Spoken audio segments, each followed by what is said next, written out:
The opinions expressed by the host and guest on this program are solely their own and do not represent the views or opinions of Blind United. We strive to provide diverse perspectives and discussions on our platform, but the opinions expressed should be understood as personal viewpoints and not reflective of Blind United as an organization. Let's get ready to rumble!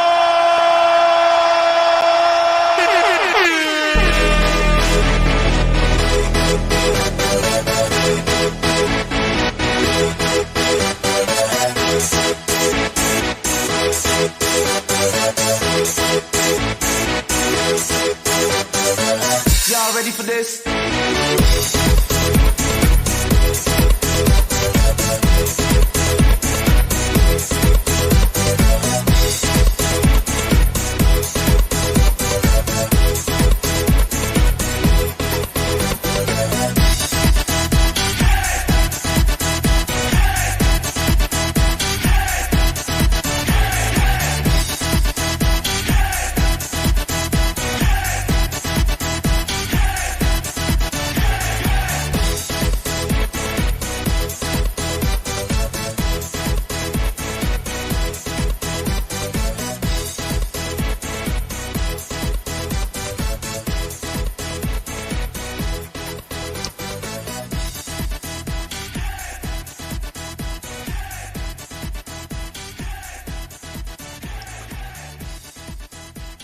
Well, good morning, everyone, and welcome back to another Coffee Time with Blind United. It is TGIF, y'all. It's Friday, so good, happy Friday to everybody. Of course, I'm Ed, and I'm joined today. We got Elizabeth, and then we have Pedro with us back. So, good morning, y'all.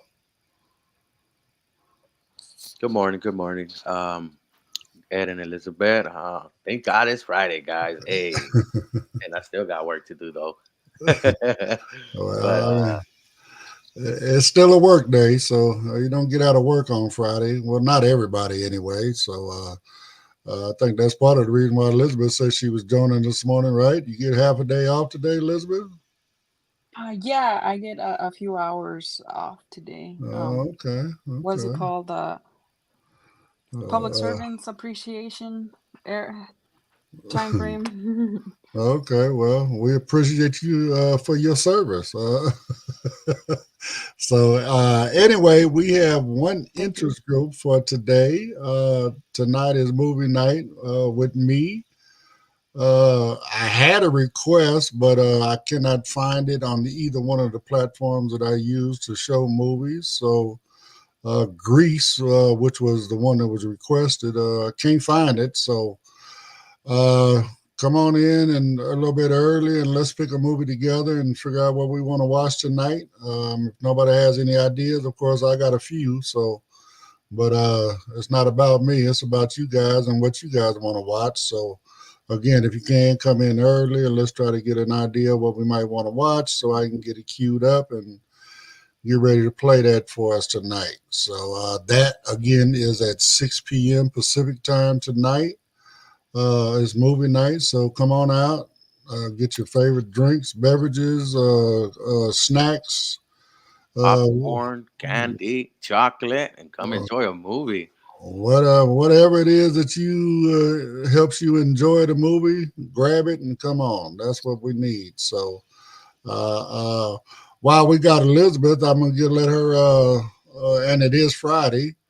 Elizabeth does an interest group for us as well on Saturdays, the second Saturday every month. And your group is also at 6 p.m.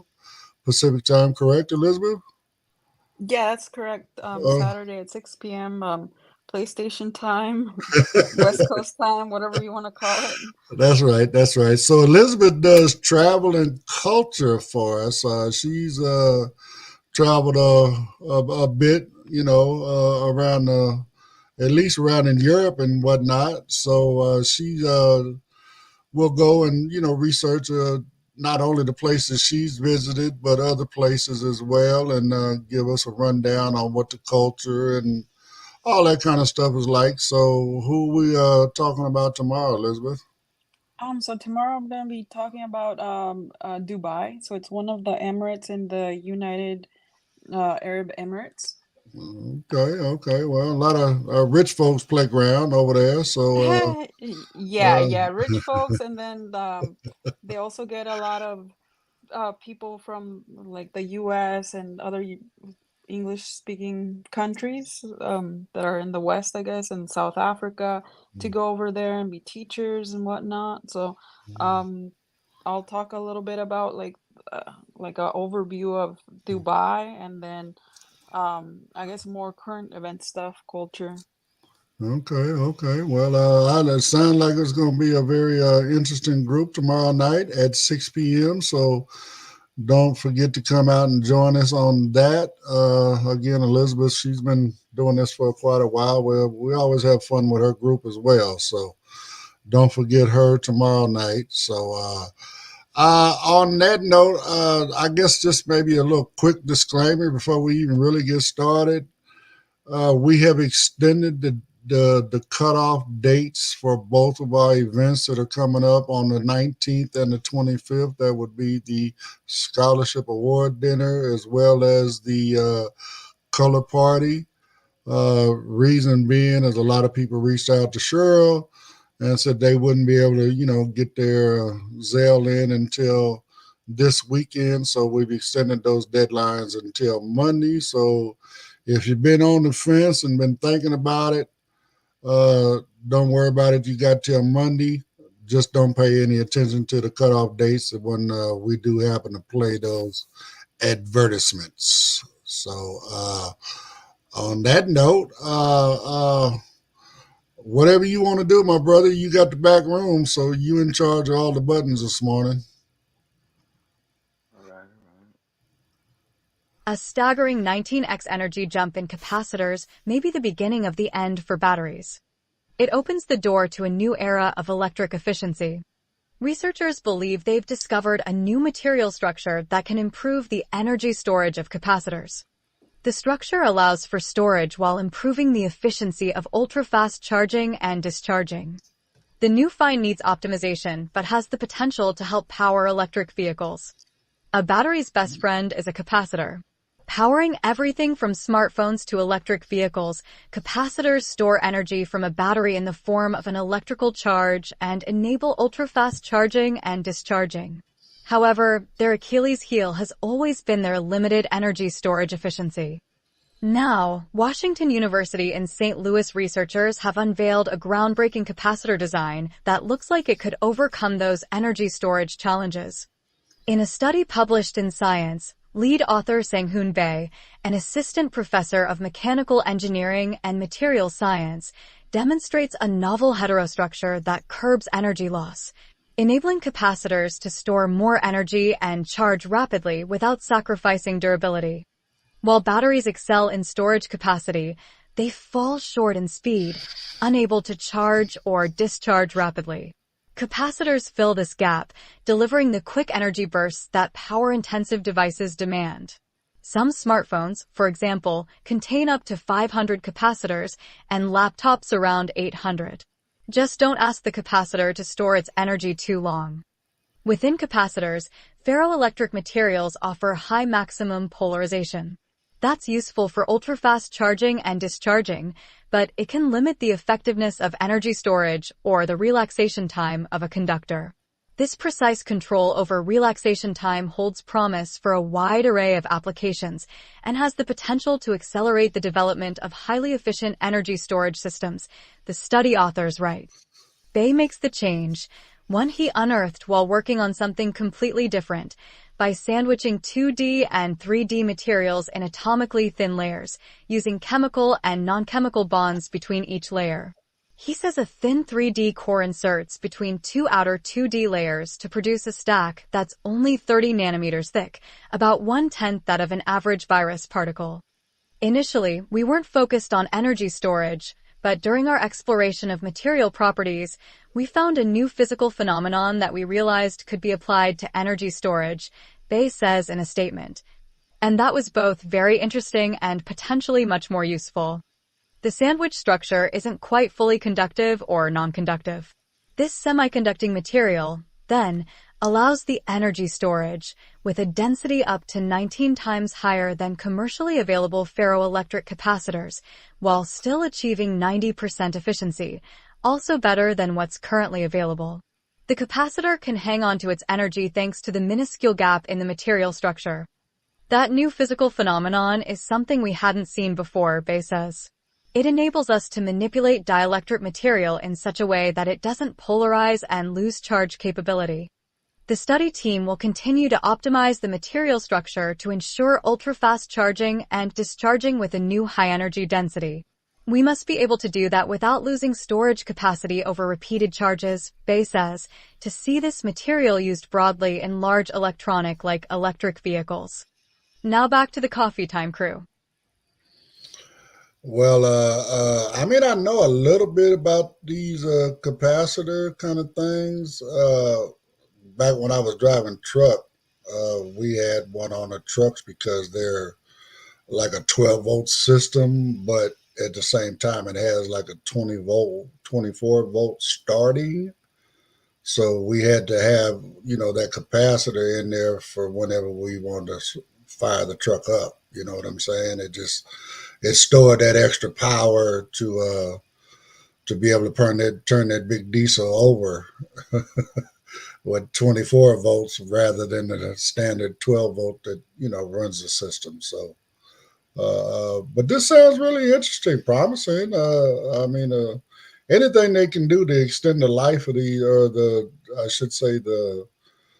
distance, I guess, of the electric cars. Yeah. Well, so The range, so I guess that's the better way to call it, the range. yeah, the range they could extend it, but they mean the lifetime of the capacitors that are going to be in the car, and on our tablets and all that stuff. So I have noticed too when you do fast charging, it does charge fast, but your battery sometimes depletes. So holding the charge is one of the things they were talking about. And the fast charging, it could fast charge, but sometimes it would not hold full charge. It would Okay. deplete a little faster. And then you're making a statement that they're making a statement that the fast charging actually accelerates the depletion of your battery. Well, not quite. They're saying that holding the charge. So let's say, I guess you fill up a battery like 100%, and half an hour it drops to 50, right? This is Right. this is just a quick little reference. And let's say you fast charged it and it went back up to 100, right? And let's say this time, instead of falling within 30 minutes to 50%, it fell in to 50% within 20 minutes. Okay. Um, so sometimes charging it slower can hold the charge more, I guess is what they're trying to say. But they're talking about the capacitors. These capacitors are gonna not damage. They're not gonna deplete pretty quickly. So it will be better like that, getting further charge, getting more power out of the batteries. Um, more lifespan of the capacitor. Okay. Yeah, but let's see when this starts coming to market, and let's see in what ways they can utilize it. I would like to see how it's gonna what is gonna happen, because there we do have. I know the most popular is a Tesla, but we do have all types of different models. We even have an electric airplane. I've seen a couple. If you've been around the malls, sometimes they have them on display. You could go sit in them, and man, they feel slick. The technology in them, hey, the massage chairs with the seat warmers, hey, they be having some technology in them cars. I mean, yeah, but I mean, again, just looking at the direction that we're going in and technology, and trying to create a green planet, all that kind of stuff. I mean, electricity is going to play a big role in that. and anything that we could do to, help harness and store power is also, it's going to be a great benefit for us as we move forward. You know. So, the does the Tesla have like a option for massaging in the chair? Like I mean the seats, or is that like other Th- cars, or how does These that work? other ones that I seen, I did hop on a Tesla. I went to their store just to fill their Mhm. cars. I told them, "Hey, can I touch the car?" Because I told them, I know y'all got him real clean, but I can't see. And they're like, "All right, go ahead." Like you could even hop in the car, and man, I was checking out all the trunk. I was checking out how it looks because I like cars, you know. Mhm. Right. So and I want to know the technology in them and stuff like that. So They they had had they warmers. Did have uh seat warmers. uh-huh. Oh wow, yeah.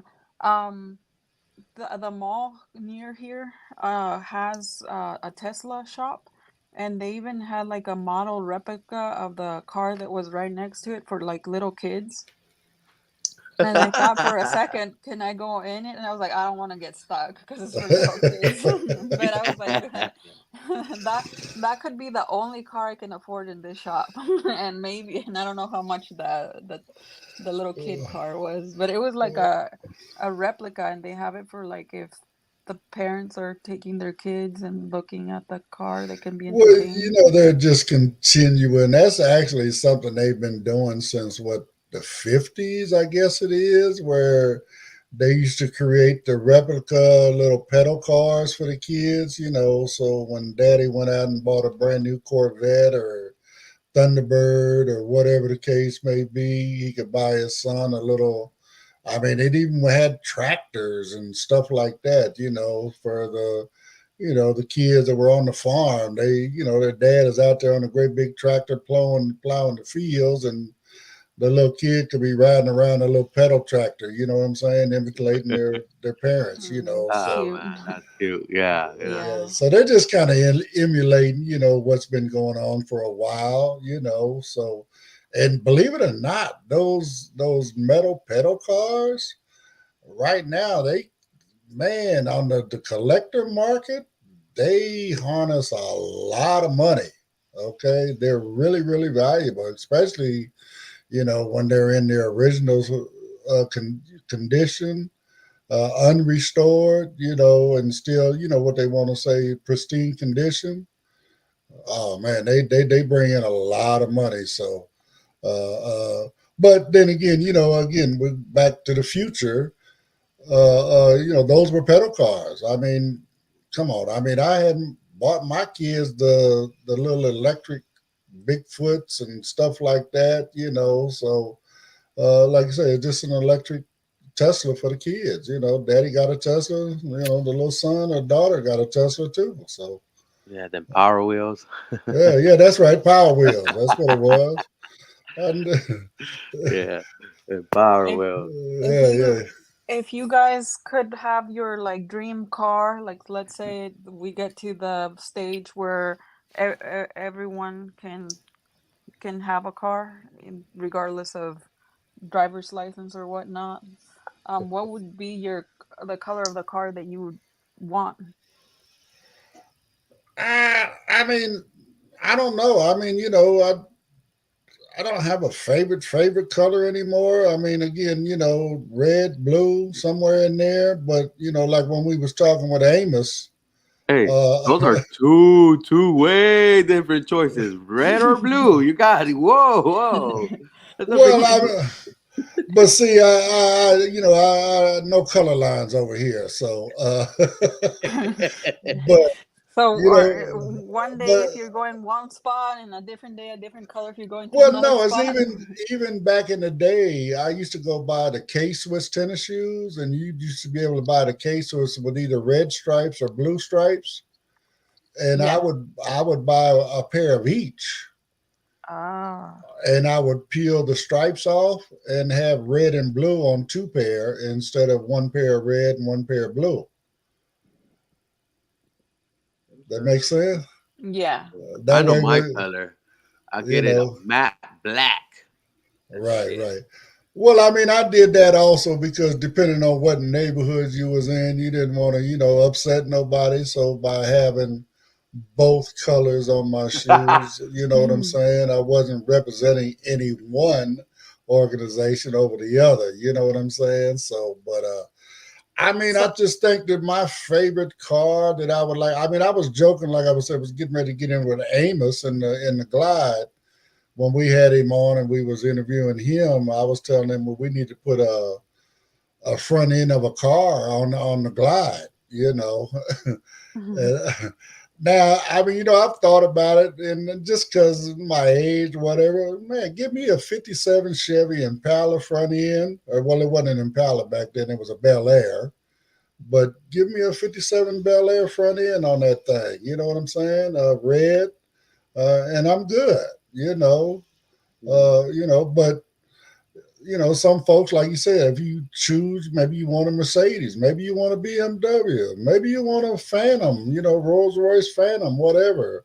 Hopefully that'll be an aftermarket thing that we can do with Glide when it comes out. And you can personalize it by putting whatever front end on it you want, So Yeah, that'd be dope. That'd be dope. but yeah, no. Again, anything we can do to extend the range and the life of these batteries, because batteries are going to be a big part of our future moving forward. Uh, Battery, life is going to play a big part in it, and I mean, over the last 50 years, think about how well they've increased battery life already, So, Yeah, well, there's uh, gonna be more devices. Something like the Glide. They're gonna be more in drones. These delivery bots and stuff like that. All that runs in batteries, and you know, yeah, we need longer battery life, longer battery life within the energy and depleting parts of it.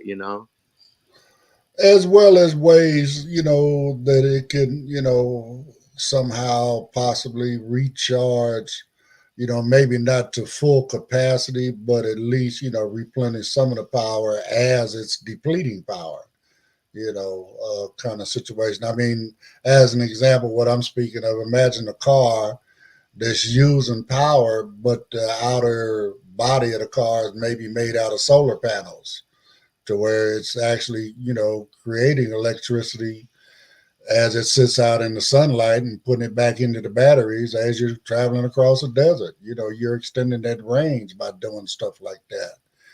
One of the big areas where they're going with a lot of this stuff, people worried about cars.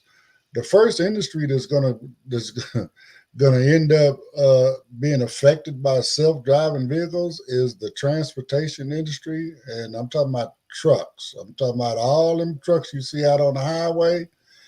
Eventually, them trucks are not gonna have drivers in them, especially out on the highway. Maybe in the city, you'll still have humans driving them trucks, but trust and believe between terminals out on that big highway from one state to the next, those are all going to be self-driving trucks. So get ready for it. So Yeah, they need to get taxed too. Oh my gosh. We can't lose that revenue. We look, if you really think about it, we cannot lose that revenue that comes into the government, because that's a lot of people that's not gonna be working. That well, revenue. and that's the revenue we're going to lose is from paying that driver. Yeah, Now, as far as the exactly. registrations and stuff like that, just because I've been an owner operator and own my own truck, I know that each commercial vehicle, even your pickup trucks in California, you have commercial plates on them. Okay, so each commercial vehicle pays what they call a highway use tax. And the bigger that vehicle is, the more highway use tax you pay. All So, right. See, that's still good, but we still need to tax that robot worker. That. oh, I hear you. I hear you. So Is that uh, I, is that where if you get delivery and it turns out to be a little robot thingy, you still tipped? because they don't tell you sometimes what it's Oh, what's coming. yeah. That's another thing. Everybody expects a tip from anything. I met. Look, last time I picked up my drink at Starbucks, the lady was like, You want to give us a tip?" And I was like, "You just prepared it in less than 2 minutes." I know they're busy though, but sometimes I'm like, maybe not. Well, It all depends on the work. You know, to and me, again, this is why we put this disclosure in the front. Of course, a lot of this is our opinions on things. I mean, I grew up with my family working in, the service industry. My mother did waitress work. I had a lot of aunts and cousins, females that did waitress work and, stuff like that. A tip is a gratuity for service rendered. So when you include a tip into things, like it's automatically put on your check at a restaurant or whatever, that literally means that waitress could come and spill your plate all over your lap. And guess what? You're still going to tip them. Okay, the gratuity, the tip is supposed to be for service rendered. So if you came and gave me good service, then the level of service that was the level of tip you got. Meaning that if you gave me shitty service, when you come back to the table after I left, it might be 2 cents laying there. I mean, again, to and then now, like you say, in the new world, like Elizabeth brought up, why are we tipping robots? That doesn't make any sense. Who's getting that tip? The company. Why are we giving them extra money when they already charging us a service fee for bringing us the stuff? yeah. Another place is where I go get my socks and like boxers and my sweats. I go pick them out. I pick them up and I take them to the front desk, and then I put them there. The lady puts it in a bag, and then the little machine says, "Do you want a tip?" Wait, at a store? That's Yeah, at a store, a wow. little clothing store where I went to get my items myself, picked them out and everything, and went to the thing. No. Well, it ain't gonna happen with me standing at that register. Because I mean, I already feel like I get what I agree with Ed. If you're like in a restaurant and they're Yeah, coming of and feeding course. you and all that, that makes sense. But if you go to like the just get coffee and someone just punched in the numbers and then they made the coffee, because you're not normally you don't tip like the dude that's cooking the food out in the back. Like why would the barista be different? Yeah. I agree. Uh, I agree. it would be like McDonald's or Carl's Jr. asking you for a tip.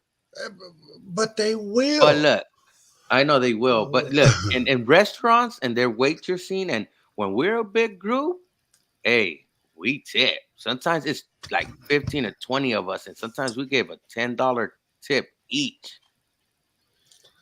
And we tip when the service is good. And sometimes, we still tip when the service is not that good, but we won't tip as much. But you Well, know, I mean, and again, being, in our community and understanding, that we require a little extra help, you know what I'm saying? We're not yes. beyond, showing our appreciation for that, but on the other side of that, if you treat me like boo boo, why should you accept a tip? And when you take and put it on the check to where I have no say so in the matter, you Well, know what I'm saying? That's what really, really, really gets to me.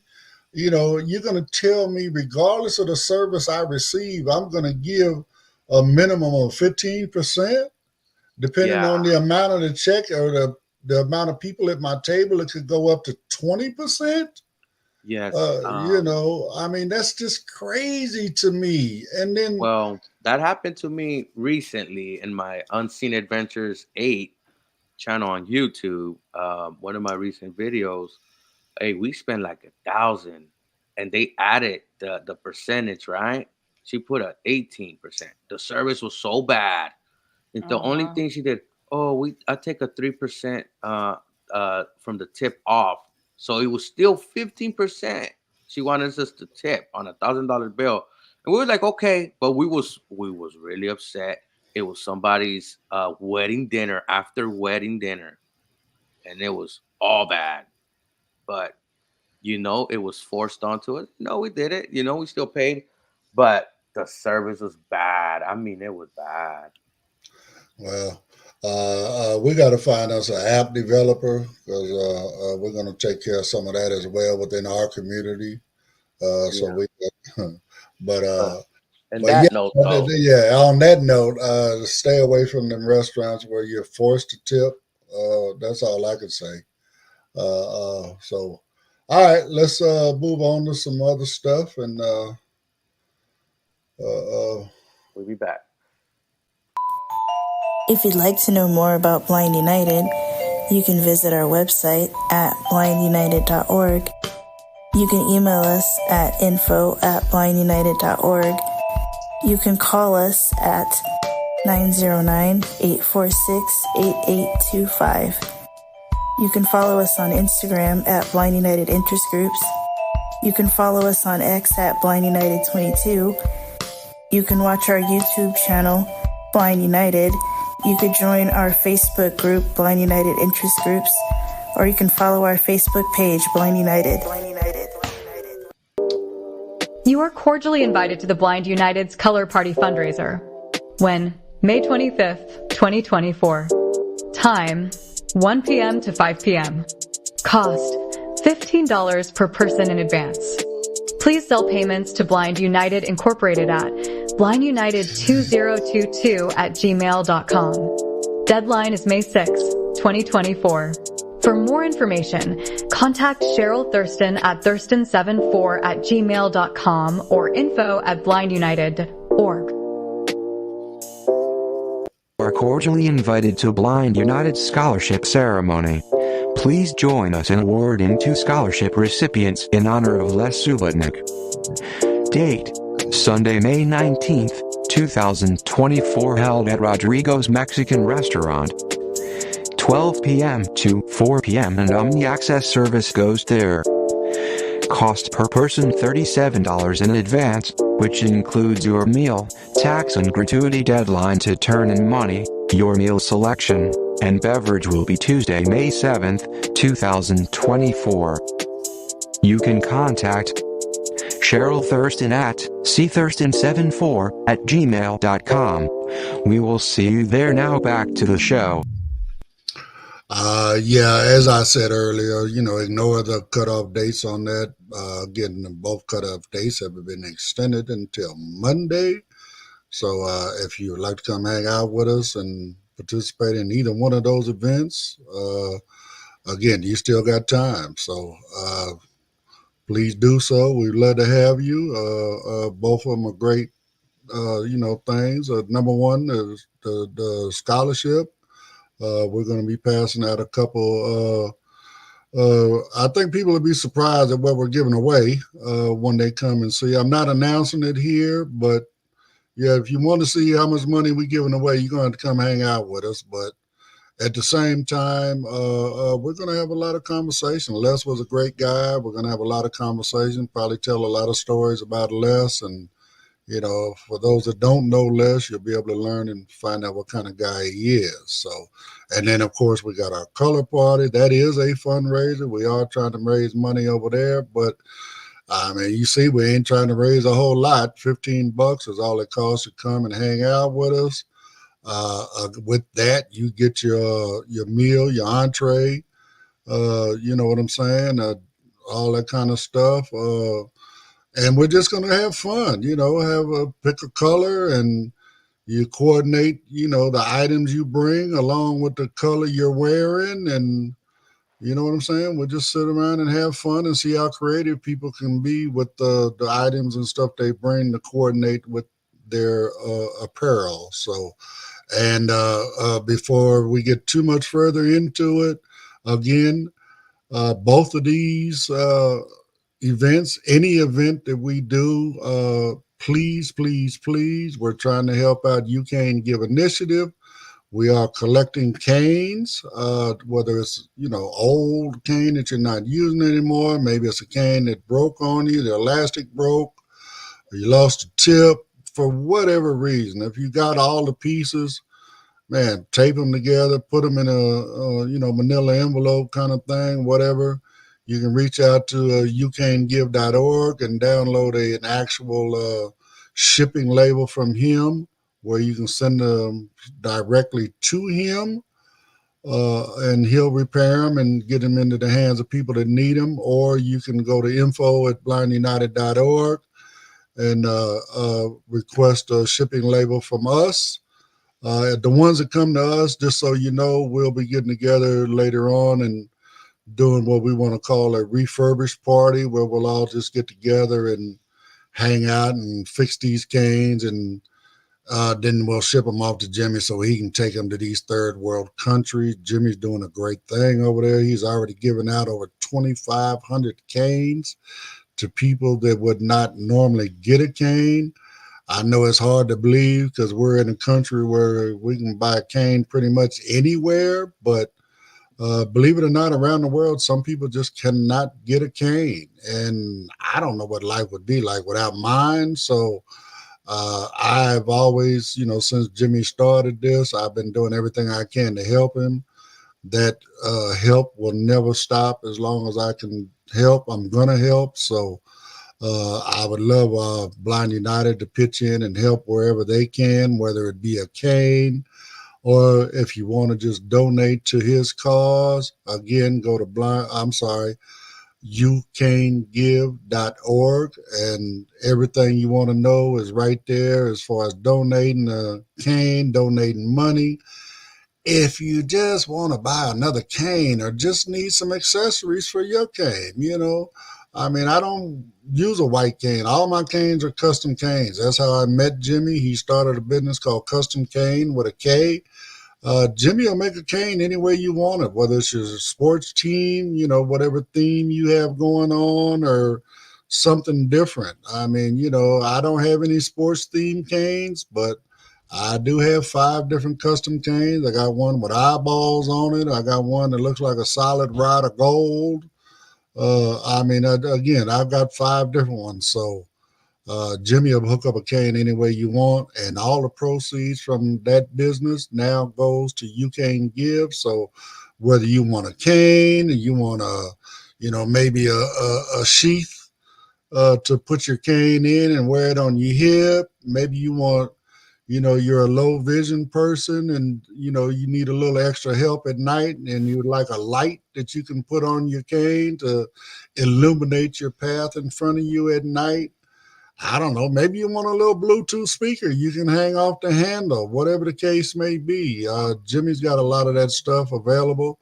And again, everything you buy from Jimmy on the custom cane side, all that money will end up going over to the You Can Give. So again, please bring out your canes and help support a great cause. So yeah, that's a good initiative right there. Also, on this upcoming article, it's a recall of a diabetes application. Let's take a listen. FDA issues recall for diabetes app after over 200 reported injuries.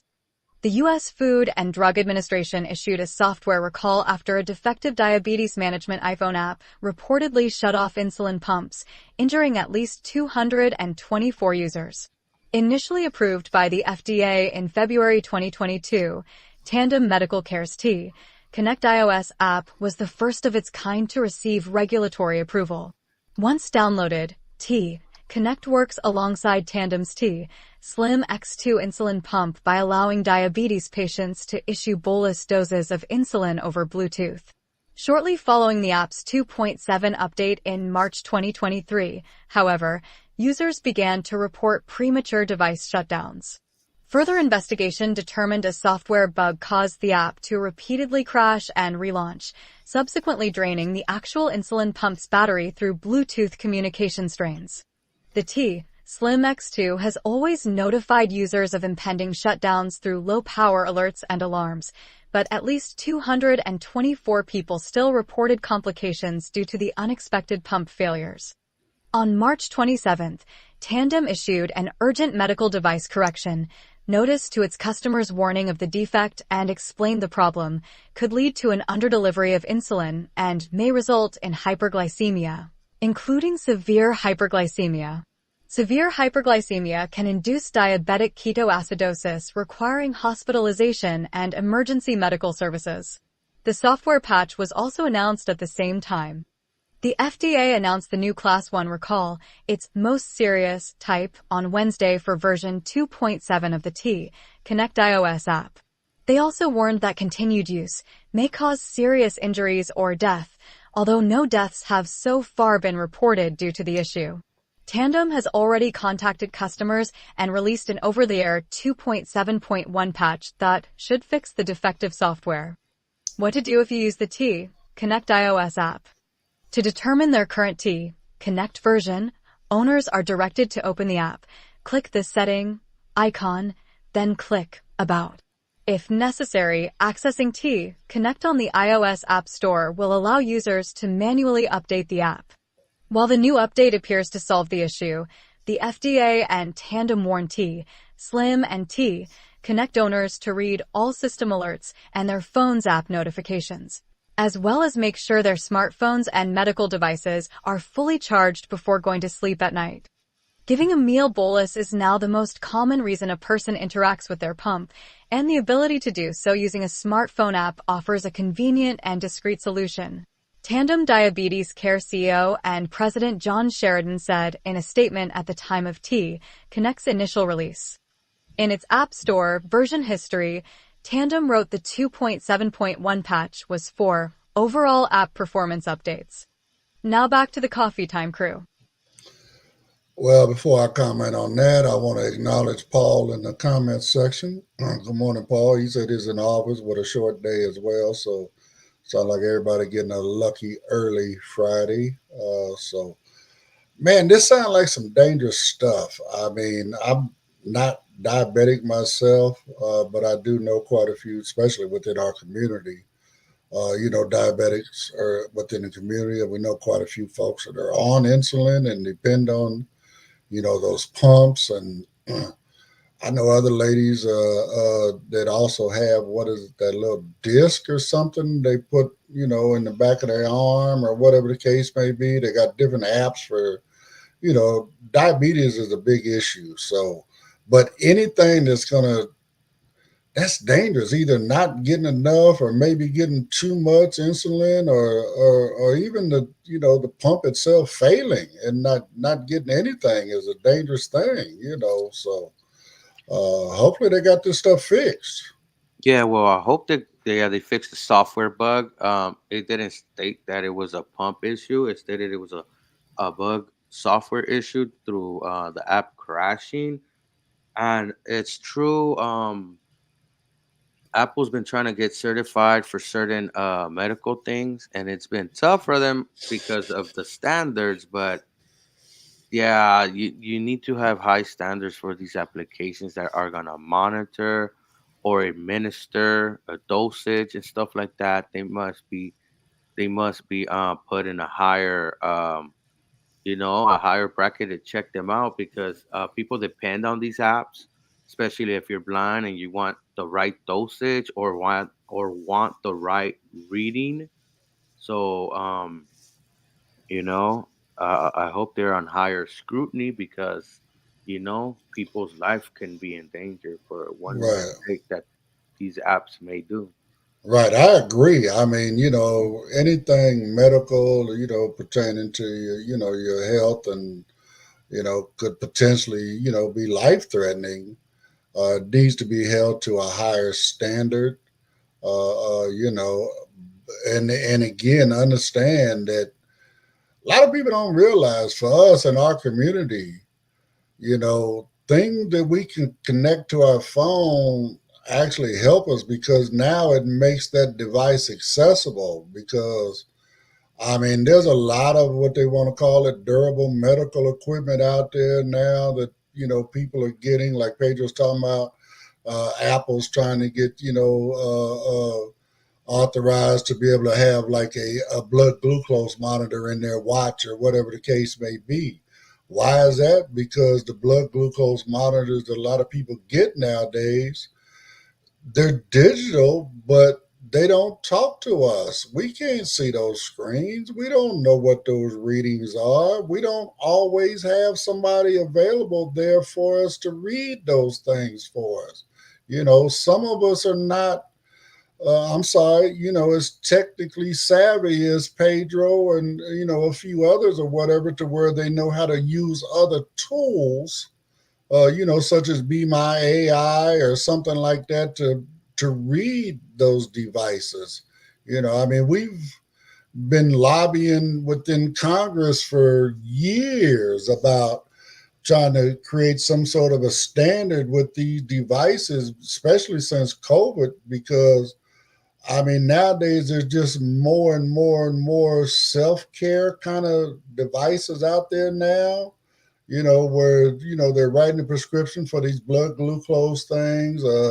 I myself even have a talking blood pressure cuff, stuff like that. So there's a lot of devices out there that, because of our medical conditions, they're prescribing them to us to help us with those conditions, but they're not realizing because these things are digital, we can't always access them. They're not always accessible to us. So again, this is something I hope they really, really, really do fix. And of course, like Pedro said, all of anything medical, I believe, should be held to a higher standard. We're putting our trust in our health. We're in that app, in that device, and if it's malfunctioning, we could lose our life behind that. So that's my opinion on it. So Elizabeth, you got anything on that? You're not diabetic, are you? No, I'm not. I'm gonna move on to a quick break, guys, and we'll be back with the last article. All right, Elizabeth number 2. My bad. I always do that sometimes. My bad, guys. I was just trying to keep the time flowing too. I'm not a diabetic, but I have a diabetic dad, so I understand. And yeah, that would be super scary. And I agree with you guys. Right. Yeah, Okay. they should have any type of app could potentially harm your life should be at a higher standard. Hopefully there's more protocols in place for them. Amen. Amen. So, all right. I know we got one more article, so we'll let Pedro do his thing with that. If you'd like to know more about Blind United, you can visit our website at blindunited.org. You can email us at info@blindunited.org. You can call us at 909-846-8825. You can follow us on Instagram at Blind United Interest Groups. You can follow us on X at Blind United 22. You can watch our YouTube channel, Blind United. You could join our Facebook group, Blind United Interest Groups, or you can follow our Facebook page, Blind United. You are cordially invited to the Blind United's Color Party fundraiser. When? May 25th, 2024. Time, 1 p.m. to 5 p.m. Cost, $15 per person in advance. Please sell payments to Blind United Incorporated at blindunited2022@gmail.com. Deadline is May 6, 2024. For more information, contact Cheryl Thurston at thurston74@gmail.com or info@blindunited.org. You are cordially invited to Blind United Scholarship Ceremony. Please join us in awarding 2 scholarship recipients in honor of Les Subotnick. Date: Sunday, May 19th, 2024, held at Rodrigo's Mexican Restaurant. 12 p.m. to 4 p.m. and Omni-Access service goes there. Cost per person $37 in advance, which includes your meal, tax and gratuity. Deadline to turn in money, your meal selection, and beverage will be Tuesday, May 7th, 2024. You can contact Cheryl Thurston at cthurston74@gmail.com We will see you there. Now back to the show. All right. Again, don't pay attention to those cutoff days. Remember, everything's been extended till Monday, so if you want to come hang out with us, you still got time. So, all right. Well, I think you guys are gonna maybe be a little bit perturbed at this next article and what the government is wanting to maintain the ability to do. Top FBI official urges agents to use warrantless wiretaps on U.S. soil. An internal email from FBI Deputy Director Paul Abbate, obtained by Wired, tells employees to search for U.S. persons in a controversial spy programs database that investigators have repeatedly misused. A top FBI official is encouraging employees to continue to investigate Americans using a warrantless foreign surveillance program in an effort to justify the Bureau's spy powers, according to an internal email obtained by Wired. Known as Section 702, the program is controversial for having been misused by the FBI to target U.S. protesters, journalists, and even a sitting member of Congress. U.S. lawmakers, nevertheless, voted to extend the program in April for an additional 2 years, while codifying a slew of procedures that the FBI claims is working to stop the abuse. Obtained by Wired, an April 20th email authored by FBI Deputy Director Paul Abbate to employees states, "To continue to demonstrate why tools like this are essential to our mission, we need to use them, while also holding ourselves accountable for doing so properly and in compliance with legal requirements." Emphasis his. Added Abbate, "I urge everyone to continue to look for ways to appropriately use U.S. person queries to advance the mission, with the added confidence that this new pre-approval requirement will help ensure that those queries are fully compliant with the law." The deputy director's email seems to show that the FBI is actively pushing for more surveillance of Americans, not out of necessity, but as a default, says U.S. Representative Zoe Lofgren, a Democrat from California.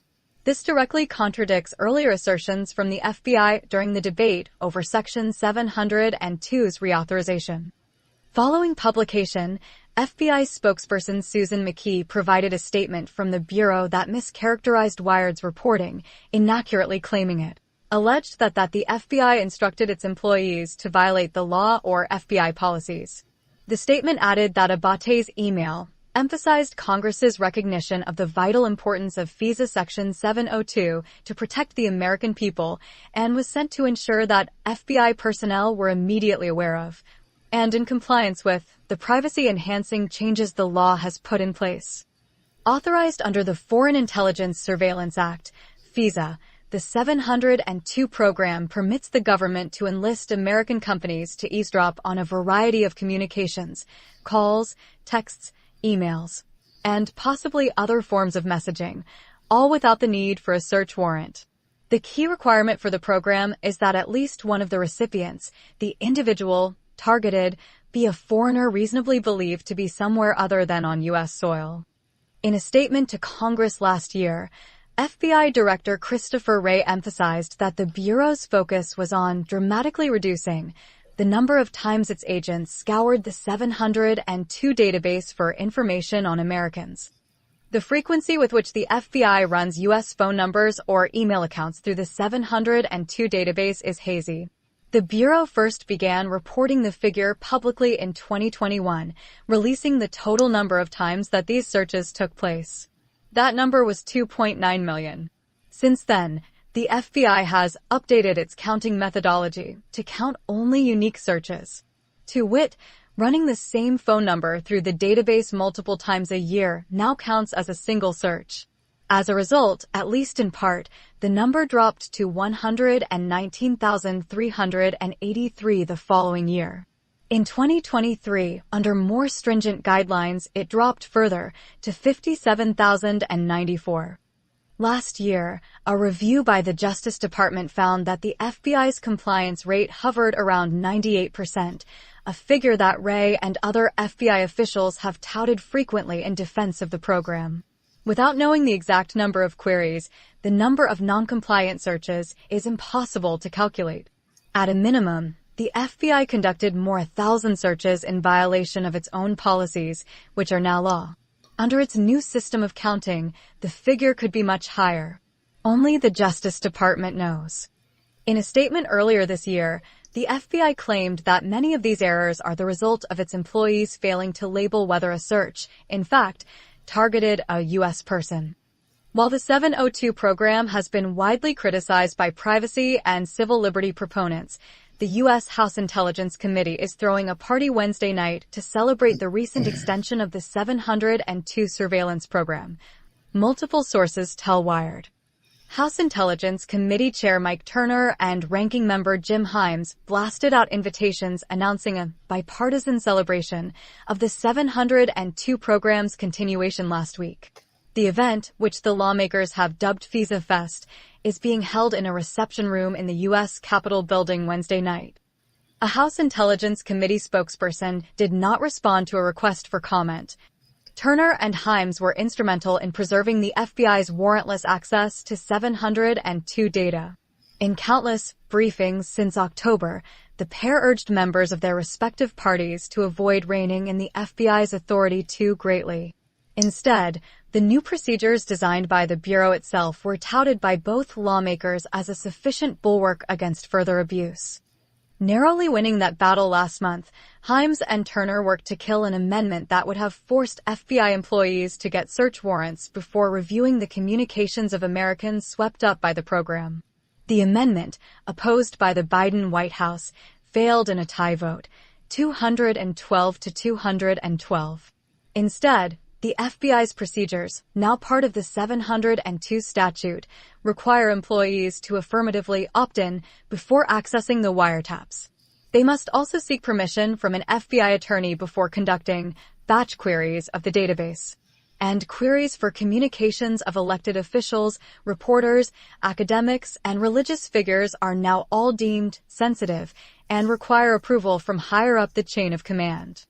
Congress established Section 702 in 2008 to legitimize an existing surveillance program run by the National Security Agency, NSA, without congressional oversight or approval. The program, more narrowly defined at the time, intercepted communications that were at least partly domestic, but included a target the government believed was a known terrorist. While bringing the surveillance under its authority, Congress has helped to steadily expand the scope of the surveillance to encompass a new slate of threats, from cybercrime and drug trafficking to arms proliferation. While advocates for 702 surveillance often imply that Americans who are wiretapped are communicating with terrorists, a concoction that Turner himself repeatedly lent credence to this year, the allegation is dubious. Officially, it is the U.S. government's position that it is impossible to know which U.S. citizens are being surveilled or even how many of them there are. The chief aim of the 702 program is to acquire foreign intelligence information, a term that encompasses not only terrorism and acts of sabotage, but information necessary for the government to conduct its own foreign affairs. Surveillance critics worry that the array of possible targets extends far beyond what is being characterized in unclassified settings. It is uncontroversial to suggest that the U.S. government, like all governments with the power to spy, finds reasons to spy on foreign allies, businesses, even news publications. So long as the target is foreign, they have no privacy rights. The limits of the 702 program remain murky, even to congressional members insisting that it should not be curbed further. The Senate Intelligence Committee Chair, Mark Warner, acknowledged to reporters this week that language in Section 702 needs to be fixed, even though he voted last month to make the current language law. FISA experts had warned for months that new language introduced by the House Intelligence Committee is far too vague in the way it describes the categories of businesses the U.S. government can compel. Fearing that the government would obtain the power to force anyone with access to a target's online communications into snooping on the NSA's behalf, IT workers and data center staff among them. A trade group representing Google, Amazon, IBM, and Microsoft, among some of the world's other largest technology companies, concurred last month, arguing that the new version of the surveillance program threatens to dramatically expand the scope of entities and individuals subject to Section 702 orders. We are working on it, Warner told the Record on Monday. I am absolutely committed to getting that fixed, he said, suggesting the best time to do so would be in the next intelligence bill. Now back to the Coffee Time crew. Well, there's definitely a lot to unpack in there. So quickly, my thing is this. I don't think it's necessarily cool that, they can spy on us just because of whatever reason. I don't feel that that's, it ain't cool. I will agree with, foreign entities or whatever. But at the same time, it just depends on what that is. There's certain things, like an example right quick. I met a gentleman I assumed to be blind on one of the gaming platforms for blind folks. We became friends or whatever. We exchanged emails, and next thing I know, I'm getting these radical emails from him, and I'm not buying into that. So, I tried to block him. Well, now those emails go to my spam folder, but I can't stop them from coming in. So, if this guy happens to be a terrorist, does that mean that they're investigating me? According to what I'm hearing, they very possibly could. So, yeah, and we could spend some time, a little overtime on it, yeah, on the story. But yes, as long as you have contact with a foreign individual, if he was a foreign, yes. If he's talking about certain things like terrorism, of course, you might be, like, he's probably under surveillance. Who knows if you're female? And it's kind of crazy because it could be any type of, it could be an email sent by anybody. It could be anybody, meaning right. It could be an agent. It could be anybody just sending an email to you with the proper terminology or verbiage or whatever, and it flags some type of flag. But that aside, we also heard that they were misusing the program. They had 2.9 million numbers and times they used the system, but they started to count. If you count somebody several times, just count them as one time.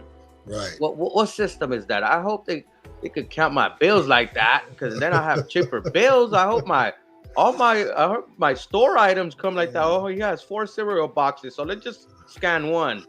I wish it was like that. Come on. That's grimy right there.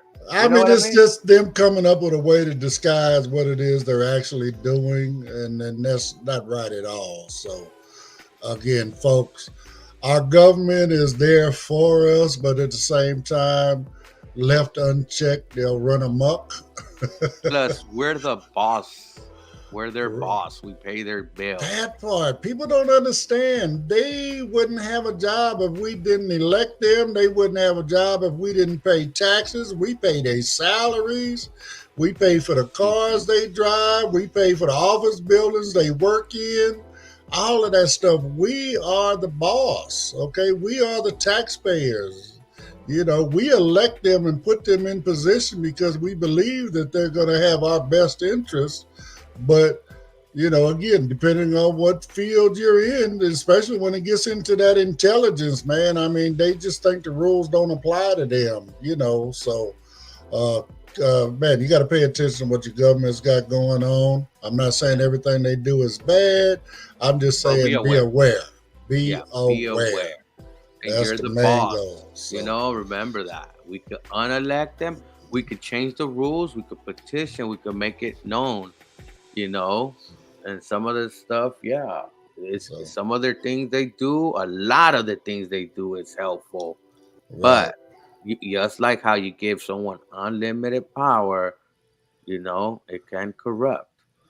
There is no absolute immunity for no one. No one is above the law. Remember that, folks. Nobody. I don't care who you are. You're not above the law. So on that note, Pedro, I appreciate you. Elizabeth, I appreciate you as well. It is Friday, so everybody enjoy their weekend. Don't forget to hang out with me tonight and come check out a movie. Don't forget to come hang out with Elizabeth tomorrow and learn some interesting facts about Dubai. And on a flip note, we will see you on the next coffee time Monday morning at 9 a.m. Everybody enjoy their weekend. We really do appreciate you. Have a great weekend.